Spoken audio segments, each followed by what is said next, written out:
suis un élastique qui s'étire, se tend. Je suis pas à mon aise. Tout est dilemme, tout est malaise. J'ai écrit, j'ai travaillé, j'ai réfléchi à la couleur que je voulais donner à l'album, j'ai réfléchi à plein de choses, j'ai pris le temps de vivre. En fait, on ne me reconnaît plus tout simplement parce que ma voix, elle n'a jamais été aussi peu trafiquée, aussi brute et aussi là, quoi. La belle lurette que j'ai décidé. J'ai jamais autant chanté en fait, mais pas par la puissance, mais par la véritable présence, c'est certain.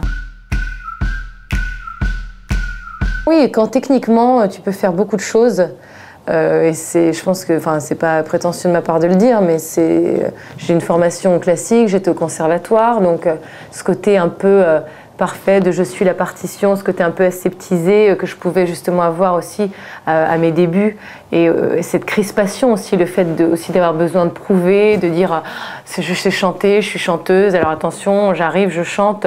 Aujourd'hui, j'ai plus besoin de le faire, donc justement, je peux me faire plaisir et chanter ce que je veux.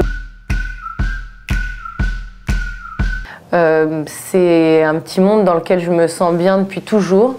C'est même quelque chose qu'on a pu me reprocher par le passé parce qu'on associait ce petit monde un peu onirique, de contes et légendes, un peu dans l'étrange, dans le mystère, dans ce côté un peu dark aussi parfois. On me répondait « Ah, Nolwenn, elle est froide, elle est si… » Alors qu'aujourd'hui, finalement, ça n'a jamais été aussi tendance. Ce côté un peu Tim Burtonesque que moi je décline depuis finalement le début. Donc je suis bien contente finalement de m'inscrire dans la tendance, mais c'est pas volontaire. C'est tout simplement parce que j'ai toujours eu cette fascination, répulsion pour ce chat qui m'a toujours intriguée. Et je trouve que ce qu'il représente, cette folie, cette sorte de schizophrénie douce, un peu d'une certaine manière, ce que j'ai pu ressentir moi pendant des années, le fait que mon discours soit finalement qu'il y a un décalage entre mon discours et la musique que je pouvais présenter, le présenter sur un plateau aujourd'hui, ce Cheshire Cat sur un plateau d'argent comme je peux le faire sur la pochette, c'est me dire que voilà, j'ai réussi à vaincre cette part d'ombre qu'est le Cheshire Cat.